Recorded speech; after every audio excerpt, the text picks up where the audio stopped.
তো আজকে হঠাৎ করে একটা খবর পাই যে আমাদের যে হাইওয়ে রোড এখানে একটা বাইকে একটা ট্রাককে বাড়ি দেওয়ার পরে বাইকের আরোহীরা ইনজুর্ড হয়েছে। ইনজুরির পরে দেন ফায়ার সার্ভিস তাদেরকে রিকভার করে হসপিটালে নিয়ে আসে। যাই হোক, আসার পর দেখা গেল তাদের আঘাত এত গুরুতর নয়।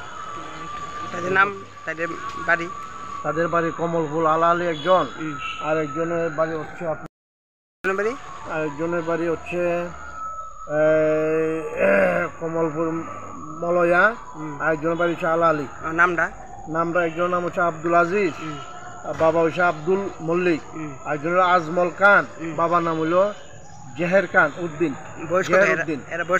বয়স একজনের 23, আব্দুলের 23 বছর এবং আজমলের 19 বছর। তাদের কিছু হয়েছে না।